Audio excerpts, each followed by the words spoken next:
Section 17A అవినీతి నిరోధక చట్టం సెక్షన్ 17A పైనే ప్రధానంగా ఇక్కడ వాదనలు వినిపిస్తున్న పరిస్థితి కనిపిస్తోంది. మొన్న హైకోర్టులో కూడా సెక్షన్ 17A పైనే ప్రివెన్షన్ ఆఫ్ కరప్షన్ యాక్ట్ లోని సెక్షన్ 17A పైనే ప్రధానంగా వాదనలు వినిపించారు. ఆ వాదనలలో ఒకటే చెప్తూ వచ్చారు, ప్రభుత్వ ప్రతినిధిగా ఉన్నప్పుడు, ప్రభుత్వ సర్వెంట్గా ఉన్నప్పుడు, ప్రజాప్రతినిధిగా ఉన్నప్పుడు వాళ్ళు చేసినటువంటి పనులకు సంబంధించి ఏదైనా విచారణను ఎదుర్కొంటూ ఉంటే అవినీతి నిరోధక చట్టంలోని సెక్షన్ల కింద కేసు పెడితే ఉన్నతాధికారుల దగ్గర పర్మిషన్ తీసుకోవాలి అనే రూల్ను ఇక్కడ పాటించలేదు, అతిక్రమించారు అంటూ హరీష్ సాల్వే వాదనలను వినిపించారు. ఇక్కడ సుప్రీంకోర్టులో కూడా అవే వాదనలను వినిపిస్తున్నారు. గతంలో ఈ వాదనలతో అక్కడ హైకోర్టు ఏకీభవించిన పరిస్థితి కనిపించలేదు. హరీష్ సాల్వే వాదనలో మెరిట్స్ కనిపించలేదు. సిఐడి వాదనలో మెరిట్స్ ఉన్నాయని హైకోర్టు అభిప్రాయపడింది. అందులో భాగంగానే ఇక్కడ కేసుని కొట్టివేశారు, క్వాష్ పిటిషన్ని డిస్మిస్ చేశారు. తర్వాత సుప్రీంకోర్టు తలుపులు తట్టారు. సుప్రీంకోర్టులో ఈరోజు వాదనలు వినిపిస్తున్నారు. సుప్రీంకోర్టులో కొద్దిసేపటి క్రితమే వాదనలు ప్రారంభమయ్యాయి. హరీష్ సాల్వే ప్రధానంగా సెక్షన్ 17A పైనే ఆయన వాదనలను వినిపిస్తున్న పరిస్థితి కూడా కనిపిస్తూ ఉంది. అసలు 17A prevention of corruption act 17Aకి ఏ విధంగా ఇంటర్ప్రిటేషన్స్ ఉన్నాయి అనే విషయాన్ని కూడా చూడాలి. గతంలో కోర్టులు ఈ సెక్షన్పై ఏ విధమైనటువంటి అభిప్రాయాన్ని వ్యక్తం చేశాయి, లేటెస్ట్ జడ్జిమెంట్ ఏముంది సెక్షన్కి సంబంధించి, ఈ సెక్షన్ కొంత కన్ఫ్యూజన్ని క్రియేట్ చేస్తున్నటువంటి నేపథ్యంలో ఇంటర్ప్రిటేషన్ ఏ విధంగా చేశాయి ఉన్నత న్యాయస్థానాలనే విషయాన్ని చూడాలి. అంటే ఇక్కడ ఈ సెక్షన్ని అర్థం చేసుకోవడంలో కొంత గందరగోళం నెలకొన్నటువంటి పరిస్థితి ఉన్నప్పుడు గతంలో కోర్టులు ఏ విధంగా ఈ సెక్షన్కి సంబంధించి అభిప్రాయపడ్డాయి, ఈ సెక్షన్కి సంబంధించినటువంటి తీర్పులేంటి, ప్రెసిడెంట్స్ ఏ విధంగా ఉన్నాయనే వివరాలను ఒకసారి పరిశీలించాలి అని హరీష్ సాల్వే కూడా అన్నారు. డిసెంబర్ 9, 2021లో ఈ కేసు విచారణ ఎంక్వైరీ ప్రారంభమైంది. నిజానికి 2021 కంటే ముందా లేదంటే 21 తర్వాత ఈ చట్టాన్ని సెక్షన్ 17Aని అమెండ్మెంట్ చేసిన తర్వాత ముందా అనే విషయంపైనే కొంత గందరగోళం నెలకొన్నటువంటి పరిస్థితి కనిపిస్తుంది. ఈ నేపథ్యంలో హరీష్ సాల్వే చెప్తున్నారు, December 9, 2021 that's when the inquiry started, as the judge says this is based on a letter of 17/9/2021 to the ADGP. As per remand report, Naidu fraudulently committed criminal breach of trust by abuse of official position.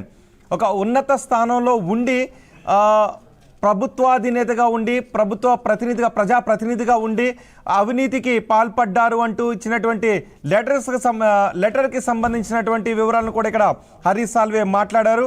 Please mark the words abuse of official position అనే వర్డ్స్ని mark చెయ్యాలి అనే విషయాన్ని హరీష్ సాల్వే సుప్రీంకోర్టులో ప్రధానంగా judge ముందు వినిపిస్తూ ఉన్నారు. అంటే ఈ అబ్యూజ్ ఆఫ్ అఫీషియల్ పొజిషన్ అనే దాని గురించి ఏ విధంగా ఇంటర్ప్రిటేషన్ చేస్తారు. Section 17A is very clear. It is set out to prevent that kind of regime revenge. అంటే పాలనా పగకి సంబంధించి, అంటే రాజకీయ పగకి సంబంధించినటువంటి విషయాల గురించి ఇక్కడ చాలా క్లియర్గా అర్థం చేసుకోవాలనే విషయాన్ని కూడా హరీష్ సాల్వే చెప్తున్నారు. అబ్యూజ్ ఆఫ్ అఫీషియల్ పొజిషన్ అనే దాన్ని మార్క్ చేయాలి అనే విషయాన్ని కూడా జడ్జి ముందు ఆయన ప్రస్తావించారు. Section 17A is very clear.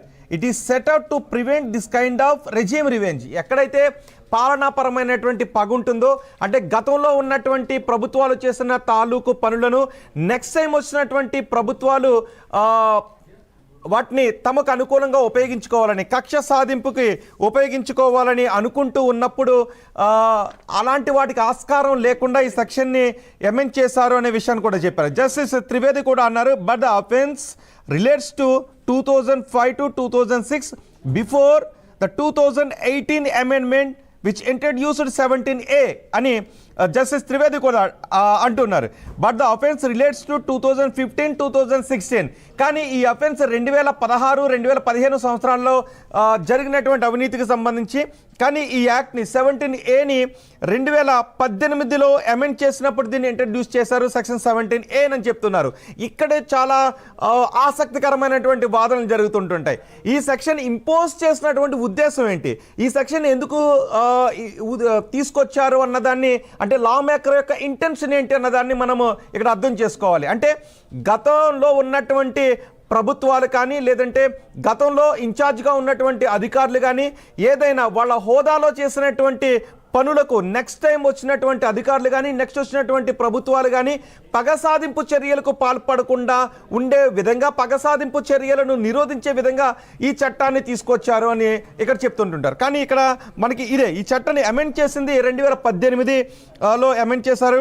Section 17A అప్పుడు ఇంట్రడ్యూస్ చేశారు. కానీ ఈ అఫెన్స్ జరిగింది 2015-16 కాబట్టి ఈ అఫెన్స్ కాలం జరిగినటువంటి కాలం అమెండ్ చేసిన దానికంటే ముందు కాబట్టి దీన్ని అక్కడికి ఆపాదించవచ్చా లేదా అనేది ఒక న్యాయ సందిగ్ధం అంటాం. దీన్ని ఇక్కడే చాలా చిక్కుముడ్లు ఉంటుంటాయి.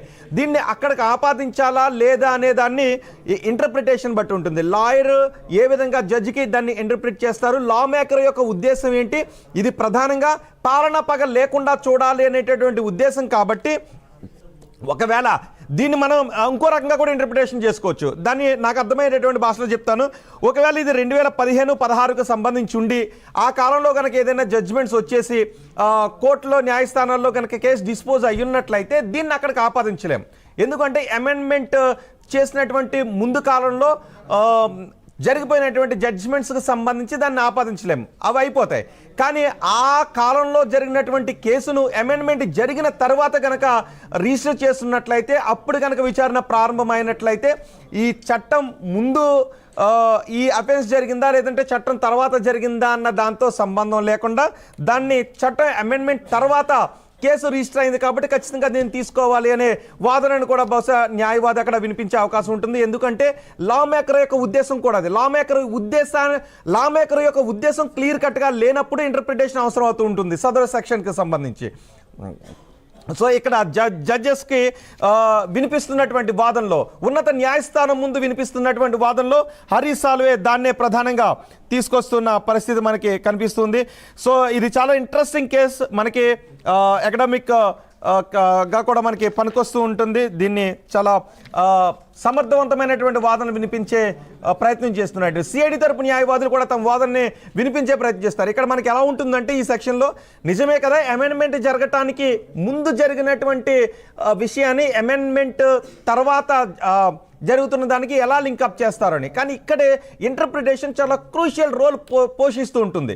సో లా మేకర్ యొక్క ఉద్దేశం ఏంటి అన్నదాన్ని మనం అక్కడ అర్థం చేసుకోవాలి. ఎందుకంటే లా మేకర్ కొన్ని విషయాల్లో ఇగ్నోర్ చేసుకుంటూ వెళ్ళిపోతుంటుంటారు. కొన్ని విషయాల్లో అక్కడ ఈ విధంగా తీసుకోవాలనే ఆలోచన లేకో ఏదైనా కారణం చేత బైపాస్ చేసుకుని వెళ్ళిపోతుంటుంటారు. అలాంటి చోట్ల అంబిగ్యూటీ ఉన్నప్పుడు చట్టాన్ని ఇంటర్ప్రిటేషన్ చేయాలి. ఇక్కడ 2017 కంటే ముందు అఫెన్స్ జరిగింది, 2018లో అమెండ్మెంట్ జరిగింది, 2021లో కేసు నమోదైంది. ఇప్పుడు దీన్ని 2023లో పరిణామాలు చోటు చేసుకుంటూ ఉన్నాయి, అరెస్ట్ లాంటి పరిణామాలు చోటు చేసుకుంటున్నాయి. ఇప్పుడు సెక్షన్ 17Aని ఎక్కడి నుంచి అప్లై చేయాలి అనే విషయం గురించి చాలా ఆసక్తికరమైన వాదనలే ఖచ్చితంగా జరుగుతుంటాయి. హరీష్ సాల్వే చెప్తున్నారు, this is pure procedure. You have to obtain section. It has nothing to do with the date of the offence. It has to do with the date of the enquiry. ఇది డేట్ ఆఫ్ ఎంక్వైరీతో సంబంధం లేదు. Yes, interpretation ఇక్కడే. ఇది date of అఫెన్స్తో సంబంధం లేదు, date of ఎంక్వైరీతో సంబంధం ఉంది అని. ఎప్పుడైతే మీరు విచారణ ప్రారంభించారో అప్పటి నుంచే మనకి దీనిని ఈ చట్టాన్ని పరిగణలోకి తీసుకోవాలని. ఎందుకంటే మీరు విచారణ ప్రారంభించే నాటికి అమలులో ఉన్న చట్టం ప్రకారమే విచారణ ప్రారంభించాలి. ఇది ఖచ్చితమైనటువంటి రూల్. మనము విచారణ ప్రారంభించేటప్పుడు అప్పటికి అమలులో ఉన్నటువంటి చట్టం ప్రకారమే విచారణ ప్రారంభించాలి. ఇది వెరీ బేసిక్ రూల్. ఈ అఫెన్స్ ఎప్పుడు జరిగింది అనే పాతకాలానికి వెళ్ళి పాతకాలంలో అబాలిష్ అయినటువంటి చట్టాన్ని మేము తీసుకొస్తాం కదా అంటే చాలా సందర్భాల్లో న్యాయస్థానాలు ఒప్పుకునేటటువంటి పరిస్థితి ఉండదు. సో హరీష్ సాల్వే కూడా ఇదే వాదనలు వినిపిస్తున్నారు.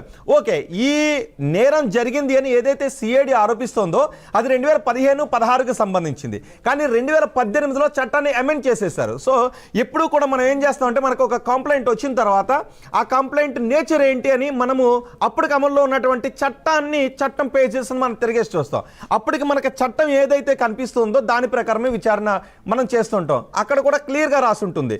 ఒకవేళ ఇది 2017లో జరిగినటువంటి నేరాలకు వర్తించదనో ఇప్పటి నుంచి వర్తిస్తుందనో లేదంటే 2017లో ఇది చట్టం అమలులోకి వచ్చే తేదీ నాటికి డిస్పోజ్ అయిపోయిన కేసులకు వర్తించదనో, చాలా వరకు ముందు కేసులు కూడా వర్తిస్తుంది. అంటే ఏమవుతుంది అంటే అప్పటికే శిక్ష అనుభవిస్తున్నటువంటి ఇలాంటి కేసులో శిక్ష అనుభవిస్తున్నటువంటి ఖైదీలు ఎవరైనా ఉంటే వాళ్ళు ఏం చేస్తారంటే చట్టాన్ని మార్చారు, దీని ముందు నుంచి కూడా తీసుకోవాలి కాబట్టి మాకు మళ్ళీ ట్రయల్ ప్రారంభించండి అని జరిగే అవకాశం ఉంటుంది. సో ఆ అంబిగ్యూటీ లేకుండా ఉండటం కోసమని ఇది సహజంగా ఇప్పటి నుంచి అని చెప్తుంటుంటారు. సో ఎంక్వైరీ ఎప్పుడైతే ప్రారంభమవుతుందో అప్పటి నుంచి అప్పటికి అమల్లో ఉన్న చట్టం ప్రకారం మాత్రమే చాలా వరకు విచారణని ప్రారంభించాలి ఇలాంటి చట్టాలు. ఎందుకంటే రిజీమ్ రివెంజ్ లేకుండా ఉండటం కోసమని తీసుకొచ్చినటువంటి చట్టం ఉద్దేశం. లేకపోతే చట్టం ఉద్దేశం ఇక్కడ నెరవేరే అవకాశం ఉండదు. ఎక్కడైతే చట్టం ఉద్దేశం, లా మేకర్ ఉద్దేశం, ఆ చట్టం చేసినటువంటి ఉద్దేశం చచ్చిపోతూ ఉందో, కిల్ అయిపోతూ ఉందో, అక్కడ ఆ ఉద్దేశాన్ని బతికించాల్సినటువంటి అవసరం ఉంటుంది. ఆ ఉద్దేశాన్ని బతికించడం కోసమే ఇంటర్ప్రిటేషన్ అవసరం అవుతూ ఉంటుంది. సో ఇక్కడ మనకి ప్రధానంగా ఈ కేసు 2015-16 కాలంలో అప్పటి టీడీపీ ప్రభుత్వ కాలంలో జరిగినటువంటి ఒక అవినీతికి సంబంధించినటువంటి కేసు అంటూ దీన్ని ఇప్పుడు విచారణ జరుపుతున్నారు. 2018లో ప్రివెన్షన్ ఆఫ్ కరప్షన్ యాక్ట్కి అమెండ్మెంట్ చేశారు, సెక్షన్ 17A తీసుకొచ్చారు. 2021లో కేసు నమోదైంది, 23లో పరిణామాలు చోటు చేసుకుంటున్నప్పుడు ఖచ్చితంగా అప్పటికి అమలులో ఉన్నటువంటి చట్టం ప్రకారమే వెళ్ళాలి అనేది బేసిక్ లా రూల్. సో అంతకు ముందు దాన్ని పరిగణలోకి తీసుకోవడానికి అవకాశం ఉండదు. అది కూడా కొన్ని సెక్షన్స్, అంటే మీకు ఉదాహరణకు ఒకటి చెప్తుంటుంటాను. ఎన్టీఆర్ వచ్చిన తర్వాత నుంచి హిందూ మ్యారేజ్ యాక్ట్ ప్రకారం మహిళకి ఆస్తి హక్కులో భాగం అంటానికి 84కి బిఫోరే, 84 తర్వాత మ్యారేజ్ అయిందా అనేటటువంటి ఒకటి ఉంటుంది కదా. ఇలాంటి చోట్ల మాత్రమే కొన్ని చట్టాలను ముందు నుంచి అప్లై చేయాలా, తర్వాత నుంచి అప్లై చేయాలనే విషయంలో ఏర్పడుతుంటుంది. కానీ ఇక్కడ మాత్రం అవినీతికి సంబంధించి చేస్తున్నది కాబట్టి విచారణ ఎప్పటి నుంచి అయితే విచారణ ప్రారంభించారో ఆ తేదీ నాటికి అమలులో ఉన్నటువంటి చట్టాన్ని మాత్రమే అమలు చేయాలి అనేటటువంటి విషయాన్ని పరిగణలోకి తీసుకోవాలి. ఎందుకంటే ఈ చట్టం ఉద్దేశం కూడా అదే, రెజీమ్ రివెంజ్ని కట్ చేయటానికి, పాలనా పగను కట్ చేయటానికి ఉద్దేశించినటువంటి చట్టం కాబట్టి దీనిని ఈ తేదీ నుంచి అమల్లోకి తీసుకోవాలి అని. ఒకవేళ ఆ వాదనతో కనుక ధర్మాసనం ఏకీభవిస్తే, ఉన్నత న్యాయస్థానం ఎపెక్స్ కోర్టు కనుక ఆ వాదనతో ఏకీభవించినట్లయితే సెక్షన్ 17A సంబంధించి చంద్రబాబుకి రిలీఫ్ వచ్చేటటువంటి అవకాశం ఉంటుంది. ఇక 409 ఐపీసీలో 409కి సంబంధించి ఏ విధంగా తీసుకోవాలి అనే విషయం పైన ముందుకు వెళ్ళాలి, వాదనలు వినిపించాల్సిన అవసరం ఉంటుంది. హరి సాల్వే చెప్తున్నారు, would this enquiry be held without the governor's approval as per section 17A. ఒకవేళ అంటే ఇది ఎవరైనా ఒక అధికారి పైన, అధికారి తీసుకున్నటువంటి పరిపాలనకు సంబంధించి అధికారి తీసుకున్నటువంటి నిర్ణయాలపై ఎంక్వైరీ చేయాలి అని అనుకుంటే ఆ పై అధికారి యొక్క అనుమతిని తీసుకోవాలి. ఇక్కడ ముఖ్యమంత్రి కంటే పై అధికారి ఎవరు ఉంటారంటే గవర్నర్, కాబట్టి గవర్నర్ అనుమతిని తప్పనిసరిగా తీసుకోవాలి. Could this enquiry be held without the governor's approval as per section 17A అనే విషయాన్ని హరి సాల్వే మాట్లాడారు. According to you the date when the investigation starts is the relevant date. According to you the date when the investigation starts is the relevant date. ఇది దానికి సంబంధించినటువంటి డేటేనా? సాల్వే చెప్తున్నారు దానికి, this is done to prevent the abuse of process of law. I don't say so, the people who introduced the law says so. చాలా ఆసక్తికరమైనటువంటి వాదనలు ఇక్కడ జరుగుతున్నాయి. ప్రధానంగా సెక్షన్ 17A అప్లికేబిలిటీ, సెక్షన్ 17Aని ఎప్పటి నుంచి అప్లై చేయాలి అనే విషయం గురించి సుప్రీంకోర్టులో చాలా ఆసక్తికరమైనటువంటి వాదనలు జరుగుతున్నాయి. ఇప్పటికే సిఐడి చెప్తుంది 2015-16లో నేరం జరిగింది కాబట్టి దీనిని ఆ కాలంలో ఈ సెక్షన్ అమెండ్ చేయలేదు కాబట్టి సెక్షన్ 17A ఆ రోజు లేదు కాబట్టి దీని పరిగణలోకి తీసుకోవాల్సిన అవసరం లేదు అని చెప్తోంది. కానీ విచారణ సంస్థ ఎంక్వైరీ చేసే నాటికి అమలులో ఉన్నటువంటి చట్టాన్ని తీసుకోవాల్సినటువంటి అవసరం ఉంటుందా, లేదంటే అఫెన్స్ జరిగిన డేట్ని తీసుకోవాల్సినటువంటి అవసరం ఉంటుందా, పరిస్థితి ఉంటుందనే ఒక ఆసక్తికరమైన చర్చ జరుగుతుంది. నిజంగా ఇది చాలా ఇంట్రెస్టింగ్ ఆర్గ్యుమెంట్సే సుప్రీంకోర్టులో చోటు చేసుకుంటున్నాయి. there are judgments, this matter needs to be considered. Salve చెప్తున్నారు there are judgments, చాలా జడ్జ్మెంట్స్ ఉన్నాయి, this matter needs to be considered. ఈ విషయాన్ని పరిగణలోకి తీసుకోవాలి అని senior advocate AM Singhvi for Naidu, for Chandrababu Naidu, ఆయన కూడా చెప్తారు refers to judgment. Yashwant Sinha కేసుని తీసుకున్నారు అండ్ రాఫెల్ కుంభకోణానికి సంబంధించి కూడా తక్కువ ధరకు ఉండే యుద్ధ విమానాలని ఎక్కువ ధరలు చెల్లించి కొనుగోలు చేశారు అంటూ అప్పుడు కూడా పెద్ద ఎత్తున దుమారం చెలరేగింది. సిబిఐ ఎంక్వైరీ వేశారు, క్లీన్ చిట్ ఇచ్చారు. ఈ విషయాన్ని కూడా ఇక్కడ కోట్ చేశారు. Harish Salve, there are judgements, this matter needs to be considered. Senior advocate AM Singhvi refers to judgement in Yashwant Sinha case. Yashwant Sinha కేసును కూడా ఇక్కడ కోట్ చేశారు. దానికి సంబంధించిన ఒక లింక్ను కూడా షేర్ చేశారు. దానికి సంబంధించిన సైటేషన్స్ కూడా ఉన్నత న్యాయస్థానానికి ధర్మా